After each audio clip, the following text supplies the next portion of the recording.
എൻ്റെ പേര് ജോളിമ്മ. ഞാൻ ചങ്ങനാശ്ശേരി വെരൂർ സെൻറ്റ് ജോസഫ് ഇടവകമാണ്. ഞാൻ 2020 ഇവിടെ ആദ്യമായി ഉടമ്പടി എടുക്കുന്നത്. 2020 ഫെബ്രുവരി 12 ഞാൻ ആദ്യമായി ഉടമ്പടി എടുത്തത്. അന്ന് ഞാൻ നിയോഗം വെച്ചിരുന്നത് എൻ്റെ മകളുടെ കല്യാണം 2019 നടന്നു. അവളുടെ ഭർത്താവ് ന്യൂസിലൻഡിലാണ് വർക്ക് ചെയ്തിരുന്നത്. അവൾക്ക് അങ്ങോട്ട് പോകുവാൻ ആദ്യം ഇട്ട വിസ ക്യാൻസലായി. പിന്നെ അവൾക്ക് വളരെ വിഷമമായി. ആ സമയത്താണ് ഞാനിവിടെ വന്ന് ഉടമ്പടി എടുത്ത് പ്രാർത്ഥിച്ചത്. 2021 ഒക്ടോബർ മാസത്തിൽ അവൾക്ക് അവളുടെ ജീവിത പങ്കാളിയുടെ അടുത്ത് പോകാൻ സാധിച്ചു. അത് അന്ന് കൊറോണ സമയമാണ്. 1 മാസത്തെ ക്വാറൻറ്റൈനിൽ അവൾ ദുബൈയിൽ 15 ദിവസം ഓക്ലൻഡിൽ ഇരുന്ന ശേഷമാണ് അവളുടെ ഭർത്താവിൻ്റെ അടുത്ത് എത്തിയത്. അവൾ അവിടെ ചെന്ന് 2 മാസം കഴിഞ്ഞപ്പോൾ അവൾ പ്രഗ്നൻ്റായി. ആ പ്രഗ്നൻ്റായ സമയത്ത് ജോലി കിട്ടുകയില്ല എന്ന് അവിടുത്തെ എല്ലാവരും പറഞ്ഞു. അവിടുത്തെ അത് നിയമമാണ്. പ്രഗ്നൻ്റ് ആയാൽ അവരവിടെ ഉടനെ തന്നെ ജോലി നൽകുകയില്ല. എങ്കിലും അവൾ 1 മാസം കഴിഞ്ഞപ്പോൾ അവൾക്കവിടെ ജോലി ലഭിച്ചു. അങ്ങനെ അവൾ ഡിസംബർ 21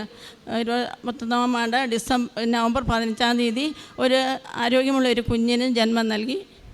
പിന്നെ കൊറോണ സമയമായതുകൊണ്ട് എനിക്ക് ആ സമയത്ത് വരാൻ പറ്റിയില്ല. പിന്നെ ഞാൻ എൻ്റെ മോളുടെ അടുത്തേക്ക് ആ സമയത്ത് പോയതുകൊണ്ടും തുടർന്ന് വരുവാൻ സാധിച്ചില്ല. 2023 മെയ് മാസം 20 ഞാൻ പുതുക്കുവാൻ വന്നത്. അന്ന് ഞാൻ നിയോഗമായി എൻ്റെ വീടിൻ്റെ പണി എനിക്കൊരു ഭവനം അനുഗ്രഹിക്കണമെന്ന് പ്രാർത്ഥിച്ചു. എനിക്ക് സാമാന്യം ഒരു നല്ല ഭവനം ഉണ്ടായിരുന്നു. എങ്കിലും ഞങ്ങൾക്ക് വീടിന് ഒട്ടും മുറ്റമില്ലായിരുന്നു. വീടിൻ്റെ മുറ്റത്ത് ഞങ്ങളുടെ വണ്ടി മാത്രമേ ഇടുവാൻ സാധിക്കുകയുള്ളായിരുന്നു. വെളിയിൽ നിന്ന് ഞങ്ങളുടെ ബന്ധുക്കൾ ആരെങ്കിലും വന്നാൽ റോഡിൽ നിർത്തിയിട്ട് ഇട്ടിട്ട് ഓടി എന്തെങ്കിലും ആവശ്യമൊന്നും വരുമ്പോൾ പുറകിൽ നിന്ന് വരുന്ന വാഹനങ്ങളുടെ ഓണടി കാരണം ഞങ്ങൾ ഒത്തിരി വിഷമിച്ചിരുന്നു. പിന്നെ ബന്ധുക്കളൊക്കെ വരുമ്പോൾ ഞങ്ങളുടെ അയൽവക്കത്തുള്ള വീടുകളിലാണ് ഞങ്ങൾ വണ്ടി പാർക്ക് ചെയ്തിരുന്നത്. അത് ഞങ്ങൾക്കൊരു ഭയങ്കര ബുദ്ധിമുട്ടായിരുന്നു. എൻ്റെ വീട് അന്ന് പൊളിച്ച് പണിയുവാൻ എൻ്റെ ജീവിത പങ്കാളി അനുവദിച്ചില്ല. കാരണം വീട് പൊളിച്ച് കളയാനായിട്ട് കോൺക്രീറ്റ് വീടായിരുന്നു. അത് പൊളിച്ച് കളയുവാൻ പുള്ളി സമ്മതിച്ചില്ല. പുള്ളി അങ്ങ് ഉറച്ചു നിൽക്കുകയാണ്. ആ സമയത്ത് എൻ്റെ മകൻ പറഞ്ഞു, അച്ചാച്ചാ, ഞാൻ ഈ വീട് പണിയണമെങ്കിൽ മുറ്റം കിട്ടാതെ ഞാൻ ഈ വീട് പണിയത്തില്ല. അങ്ങനെ അവൻ അച്ചാച്ചനോട് പറഞ്ഞെങ്കിലും അച്ചാച്ചൻ അന്നേരം ഒന്നും സമ്മതിച്ചില്ല.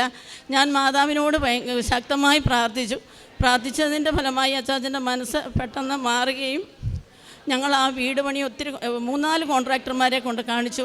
ആ വീടിനും മുറ്റം നല്ലപോലെ കിട്ടത്തില്ലെന്നാണ് എല്ലാവരും പറഞ്ഞത്. എങ്കിലും നല്ലൊരു കോൺട്രാക്ടറെ കിട്ടുകയും ഞങ്ങളുടെ വീടിൻ്റെ പണി ജൂലൈ 13 2023 ജൂലൈ 13 ആരംഭിക്കുകയും ചെയ്തു. റിനോവേഷൻ ആയതുകൊണ്ട് എല്ലാവരും പറഞ്ഞു ഏച്ച് വെച്ചാൽ മഴച്ചിരിക്കും, അത് എങ്ങനെയാ ശരിയാകത്തില്ല.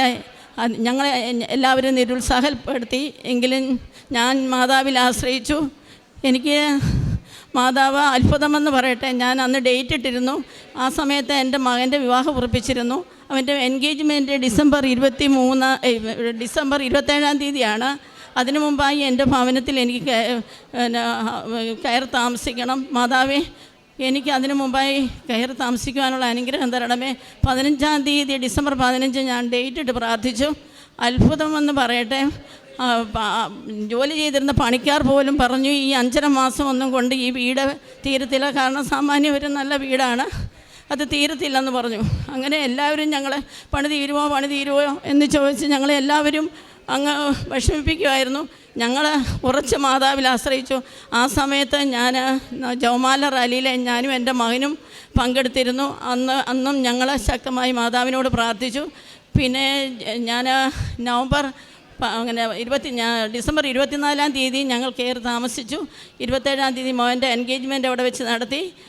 ജനുവരി 4 അവൻ്റെ വിവാഹവും. അതുപോലെ എൻ്റെ 2ാമത്തെ മകൾ ന്യൂസിലൻഡിലാണെന്ന് പറഞ്ഞല്ലോ, അവിടെ കുഞ്ഞിൻ്റെ മാമോദീസായും 8 ആ വീട്ടിൽ വച്ച് തന്നെ ഞങ്ങൾക്ക് മനോഹരമായി നടത്തുവാൻ സാധിച്ചു. ഞങ്ങൾ വീട് പണി നടത്തുന്ന സമയത്ത് മഴയുള്ള സമയമായിരുന്നു. മഴ പെയ്യുന്നുണ്ട്, പക്ഷെ ഞങ്ങളുടെ പണീനെ ഒന്നും തടസ്സപ്പെടുത്തുന്നില്ല.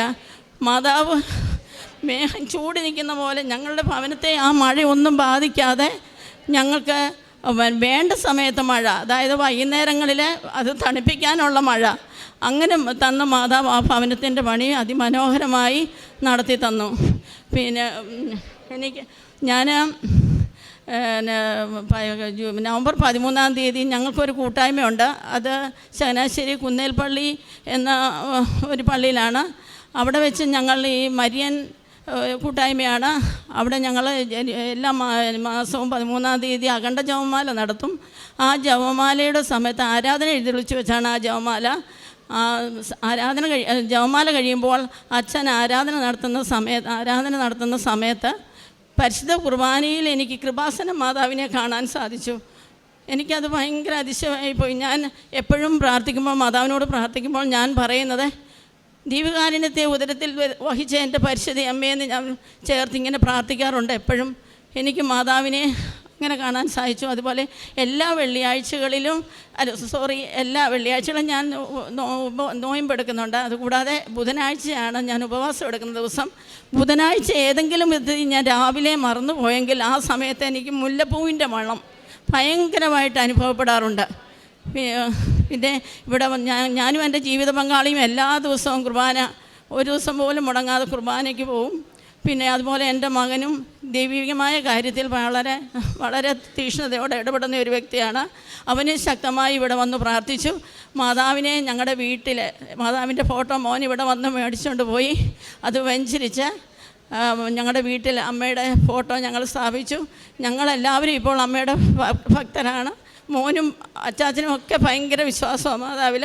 അമ്മ ഞങ്ങൾക്ക് ചെയ്തതെന്ന് അതുപോലെ തന്നെ എൻ്റെ മകൾക്ക് വേണ്ടി ഞാൻ പ്രാർത്ഥിച്ചു. എൻ്റെ മൂത്ത മകള് അവിടെ ഹസ്ബൻഡ് ഖത്തറിലാണ്. അവിടെ പ്രോമട്രി എക്സാം എഴുതുന്ന സമയത്ത് ഞാൻ മാതാവിനോട് പ്രാർത്ഥിച്ചു.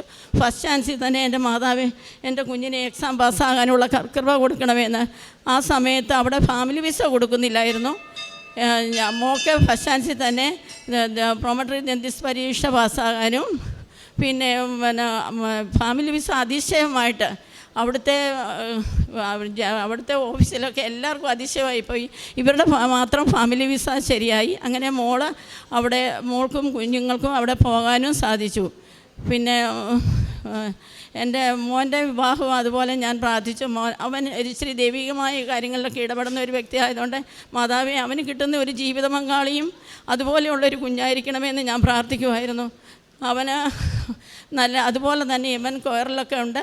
അവനും അതുപോലെ തന്നെ നല്ലൊരു ജീവിത പങ്കാളിയെ മാതാവ് അനുഗ്രഹിച്ചു. അവളും അവരുടെ പള്ളിയിലെ കൊയറിലെ മെമ്പറാണ്. അതുപോലെ തന്നെ ദൈവിക കാര്യങ്ങളിലും നല്ല ഒരു തീക്ഷ്ണതയുള്ള നല്ലൊരു കുഞ്ഞിനെ അവന് മാതാവ് ഈശോ ഞങ്ങൾക്ക് തന്നു.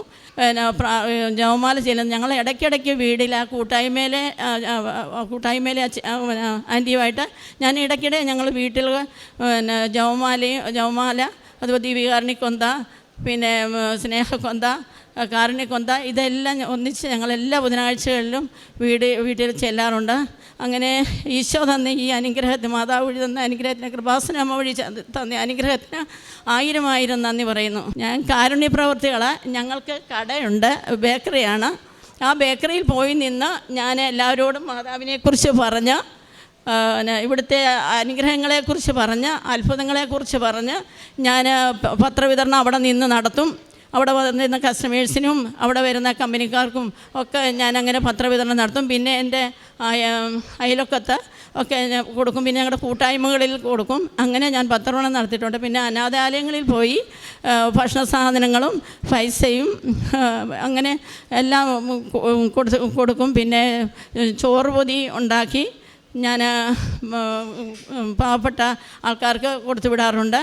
അങ്ങനെ ഒത്തിരി പിന്നെ വീട്ടിൽ വരുന്ന സഹായം യാചിച്ചുകൊണ്ട് വരുന്ന ആവശ്യം വന്ന് കരുതുന്ന എല്ലാവർക്കും എന്നെക്കാളും കൂടുതൽ എൻ്റെ ജീവിത പങ്കാളിയും എൻ്റെ മകനും ചെയ്യാറുണ്ട്. ഞങ്ങളങ്ങനെ എല്ലാ കാര്യങ്ങളും ദൈവത്തോട് ഒന്നിച്ച് എല്ലാം സന്തോഷമായി പോകാൻ നല്ലൊരു മകനെയും ആണ് ഈശോ എനിക്ക് തന്നിരിക്കുന്നത്. ഈശോയ്ക്കും മാതാവിനും 1000 നന്ദി പറയുന്നു. പരിശുദ്ധ അമ്മയുടെ മധ്യസ്ഥതയിൽ ലഭിച്ച അനുഭവങ്ങളാണ് ഇപ്പോൾ ഈ അമ്മ സാക്ഷ്യമായിട്ട് പറഞ്ഞത്. അതിൽ വീട്ടിൽ ഉള്ള വ്യക്തികളുടെ കാര്യങ്ങളുണ്ട്, ഒപ്പം വ്യക്തിപരമായിട്ടുള്ള അനുഭവമുണ്ട്. അതിലേറ്റവും പ്രധാനപ്പെട്ടത് ഇപ്പം ഉടമ്പടിയിൽ ജീവിക്കുന്ന എല്ലാവർക്കും തന്നെ, അല്ലെങ്കിൽ കുറച്ചും കൂടെ വ്യക്തമായിട്ട് പറയുമ്പോൾ വിശ്വസ്തയോടുകൂടി ഉടമ്പടി ചെയ്യുവാനായിട്ട് ശ്രമിക്കുന്ന എല്ലാവർക്കും തന്നെ മാതാവ് മുന്നോട്ട് പോകുവാനായിട്ട് ഒരു പ്രോത്സാഹനം പോലെയോ അല്ലെങ്കിൽ മുന്നോട്ട് പോകാനുള്ളൊരു പ്രചോദനം പോലെയോ അവരുടെ ജീവിതത്തിലൊരു അനുഭവം ഉണ്ടാകുന്നത് ഇപ്പോൾ സാക്ഷ്യങ്ങൾ നിങ്ങൾ പരിശോധിക്കുമ്പോൾ അത് വ്യക്തമാണ്. ഇതിപ്പം ഇങ്ങനെ ഉണ്ടായതാവാം, ഇങ്ങനെ ഉണ്ടാവാതാകാതിരിക്കാം എന്നിങ്ങനെയുള്ള ഊഹാപോഹങ്ങൾക്കും അപ്പുറം അവർക്ക് വിശ്വസിക്കാൻ തക്കവിധം മുന്നോട്ട് പോകാനായിട്ടുള്ളൊരു ദൈവത്തിൻ്റെ ഒരു അനുഭവം, ഒരു ദൈവാനുഭവം ഈ സാക്ഷ്യങ്ങളിലെല്ലാം തന്നെയുണ്ട്. അപ്പോൾ ഈ ഒരു സാക്ഷ്യത്തിലും ഈ അമ്മ പറഞ്ഞു പോകുമ്പോൾ ഇവർക്കൊരു ഉടമ്പടി എടുത്തവരുടെ ഒരു ഗ്രൂപ്പുണ്ട്. ഒരു പക്ഷേ ഇവിടെ നിന്നും ജനങ്ങളുടെ ഇടയിൽ നിന്ന് വന്നിട്ടുള്ള ഒരു വലിയൊരു ആശയമായിരുന്നു. ഇങ്ങനെ ഒരുപാട് പേര് ഇപ്പോൾ ഒരു ഏരിയയിൽ തന്നെ ഇഷ്ടംപോലെ ഒരു ഉടമ്പടി എടുത്തവരുള്ളതുകൊണ്ട് ഒരു 5-ലധികം പേര് ഉടമ്പടി എടുത്തവർ ഒരുമിച്ച് വന്ന് ഒരു ഗ്രൂപ്പായിട്ട് വന്ന് അഖണ്ഡ ജപമാല ചൊല്ലി കാരുണ്യ പ്രവർത്തനവും പ്രേക്ഷിത പ്രവർത്തനമൊക്കെ ചെയ്യുന്നതും, അത് ഇപ്പോൾ വാട്സപ്പ് കൂട്ടായ്മകളും, അങ്ങനെ അതിൽ നിന്ന് ഒരുപാട് അനുഗ്രഹങ്ങളും അടയാളങ്ങളും അമ്മയുടെ വലിയ സാന്നിധ്യം അനുഭവിക്കാൻ സാധിച്ചു എന്നുള്ള ഒരുപാട് സാക്ഷ്യങ്ങളുടെ വെളിച്ചത്തിൽ ബഹുമാനപ്പെട്ട അച്ഛൻ ഇവിടുന്ന് അത് പറയുന്നുണ്ട്. ഇവിടെ ഇപ്പോൾ നിങ്ങൾ ഔദ്യോഗികമായിട്ട് ഇവിടുന്ന് നമ്മളൊരു അഖണ്ഡ ജപമാലയൊക്കെ കൊടുക്കുവാനായിട്ട് ഉടമ്പടി എടുത്തവരുടെ ചൈതന്യം, അതിൽ ഉടമ്പടി എടുത്തവർക്ക് അപ്പോൾ ജാതിയും മതവും ഒന്നുമില്ല, ഉടമ്പടി എടുത്തു എന്നുള്ളതാണ് അതിലേറ്റവും പ്രധാനപ്പെട്ടത്. അങ്ങനെ എടുത്തവർ ഒരുമിച്ച് വരുവാനായിട്ട് സാഹചര്യമുണ്ടായെങ്കിൽ അവിടെ അഖണ്ഡ ജപമാലയും പ്രാർത്ഥനയൊക്കെ നടത്തുമ്പോൾ പ്രേക്ഷിത പ്രവർത്തനം കുറച്ചും കൂടെ കൂടുതലായിട്ട് അല്ലെങ്കിൽ പരസ്പരം പ്രചോദിപ്പിക്കുവാനും പ്രോത്സാഹിപ്പിക്കുവാനും അതൊരവസരമായിരിക്കും. അപ്പോൾ അങ്ങനെയുള്ള ഒരുമിച്ചുള്ള വരവിനെ ദൈവം ആശീർവദിക്കുന്നു എന്നതിൻ്റെ അർത്ഥമാണ് അങ്ങനെയുള്ള സമയത്തുണ്ടാകുന്ന ദൈവാനുഭവം. അപ്പം അങ്ങനെ ഒരു ദിവ്യകാരുണ്യ അനുഭവം. അപ്പോൾ പ്രാർത്ഥനയും വളരെ പ്രധാനപ്പെട്ട, അമ്മ പ്രാർത്ഥിച്ചത് ദിവ്യകാരുണ്യത്തിൻ്റെ ഉദരത്തിൽ വഹിച്ച ഈശോയെ എനിക്കൊരു അനുഭവം നൽകണമെന്നുള്ളൊരു പ്രാർത്ഥനയും കൂടി ഉണ്ട്. അപ്പം ഇങ്ങനെയുള്ള ആത്മാർത്ഥമായ പ്രാർത്ഥന ഉടമ്പടിയിലിരിക്കുന്നൊരു വ്യക്തി ചെയ്യുമ്പോൾ അവർക്ക് ദൈവാനുഭവം ലഭിക്കുന്നതിൻ്റെ മറ്റൊരു കാരണമെന്ന് പറയുന്നത് വ്യക്തമായിട്ടിപ്പം പറയുന്നുണ്ട്. ജീവിത പങ്കാളിയുമായിട്ട് അല്ലെങ്കിൽ മകനും ഇവരെല്ലാവരും തന്നെ കുറേയൊക്കെ നന്മകൾ ചെയ്യാനായിട്ടുള്ള പരിശ്രമമുണ്ട്. ഒപ്പം പ്രേക്ഷിത പ്രവർത്തനത്തിൻ്റെ ഭാഗമായിട്ട് ക്രിസ്തുവിനെ അറിയാത്തവരെ അറിയിക്കുവാനുള്ള പരിശ്രമമുണ്ട്. അതിന് തങ്ങൾക്ക് ലഭിച്ചിരിക്കുന്ന സാഹചര്യം എല്ലാം വിനിയോഗിക്കുന്നുണ്ട്. ഇങ്ങനെ ഒരു വ്യക്തി വ്യക്തമായിട്ട് പ്രാർത്ഥനയോടുകൂടി 2-3 സ്റ്റെപ്പ് മുന്നോട്ടെടുത്ത് വെക്കുമ്പോൾ നമ്മൾ പോകുന്ന വഴി വ്യക്തമാണെന്നും സത്യമാണെന്നും ദൈവം വെളിപ്പെടുത്തി തരും. അത് ഒന്നെങ്കിൽ അനുഭവത്തിലൂടെയോ ദർശനത്തിലൂടെയോ സ്വപ്നത്തിലൂടെയോ സൗഖ്യത്തിലൂടെയോ അത് പക്ഷേ നമുക്കത് വ്യക്തമാവും. അതുകൊണ്ടാണ് ഇവിടെ എല്ലാവരും അത് സാക്ഷ്യം പറയുമ്പോൾ നിങ്ങൾക്ക് അത് ബോധ്യപ്പെടുവാനായിട്ടുള്ള ഒരു കാരണവും അത് തന്നെയാണ്. അപ്പോൾ ഇനിയും ഉടമ്പടി ജീവിതം മുന്നോട്ട് പോകുമ്പം ഒരുപാട് ദൈവാനുഭവങ്ങൾ നിറയട്ടെ എന്നും പരിശുദ്ധ അമ്മയോടുള്ള ഈ സ്നേഹവും അടുപ്പവും ക്രിസ്തുവിലേക്കുള്ള യാത്രയിൽ കൂടുതൽ സഹായിക്കട്ടെ എന്നും വിശ്വാസം ആഴപ്പെടാൻ ഇടവരട്ടെ എന്ന് പ്രാർത്ഥിക്കുന്നു. നമുക്ക് കരങ്ങളടിച്ച് ദൈവത്തിൻ്റെ നാമം മഹത്വപ്പെടുത്താം. അത്യപൂർവ ദൈവാനുഭവങ്ങൾ ഇനി നിങ്ങൾക്കും സ്വന്തം. ഈ യൂട്യൂബ് ചാനൽ ഇതുവരെ സബ്സ്ക്രൈബ് ചെയ്തിട്ടില്ലെങ്കിൽ ഇപ്പോൾ തന്നെ സബ്സ്ക്രൈബ് ചെയ്യുക. ഈ വീഡിയോ ഇപ്പോൾ തന്നെ നിങ്ങളുടെ സുഹൃത്തുക്കൾക്ക് ഷെയർ ചെയ്തുകൊണ്ട് കർത്താവിൻ്റെ പ്രേക്ഷിതരാകുക.